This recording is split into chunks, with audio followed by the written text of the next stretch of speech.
kulanti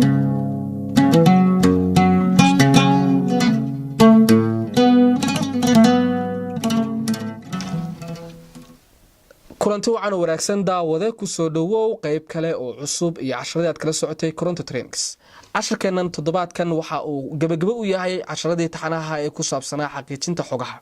waxaan ka hadli doonaa oo soo qaadan doonaa sida hore aanu muuqaalkii hore inanka cunuga yarka ee uu shimbir ku qaadanayay mid lamida ayaanu maanta soo qaadan doonaa oo aan xaqiijin doonaa. waxa la yiraahdaa muuqaalka aanu maanta eegi doono tusaalaha ku soo qaadan doono Hero Boy in Syria hadaad ku qortid waad arkaysaa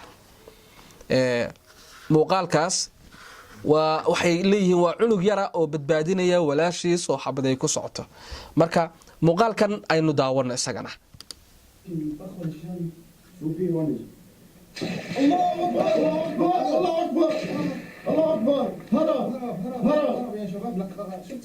waa meel xabad ka socoto oo dagaal ka socdaan. niman baa waxay leeyihiin mobile baa lagu duubay baa leeyahay. يعني سوس أبود موقال كتكاركسا موبايل بالبودوبي وانا كنا ماشي وجو حساب بدن وطن صوصاته موقال كدم بينا دعوة مهم كواحد شباب هلكا وحاف فدي عنو جرب هلكا يلا عنو جرب يلا كتبنا حبط باكو دعضي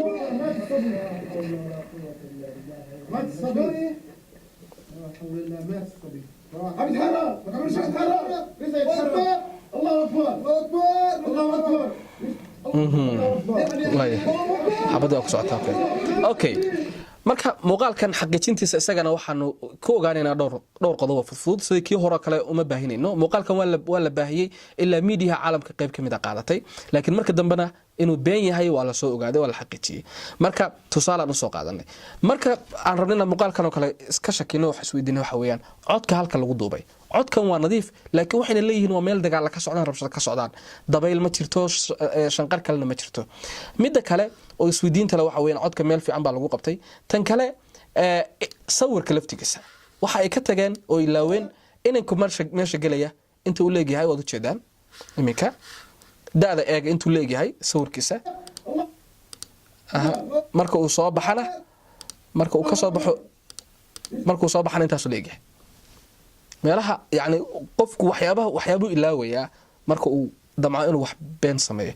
marka muuqaaladan oo kala adduunka laga iibiyaa oo laga gadaa annagana saas oo kale nooga buuxaan xogo badan oo beena oo lagu baahiyo baraha bulshada. wax badan aad isweydiisid ayaa muhiim ah. aad iyo aad baad u mahadsan tahay. qaybtaas halkaasaan kusoo gabagabaynaynaa qaybta ku saabsanayd xaqiijinta xogaha.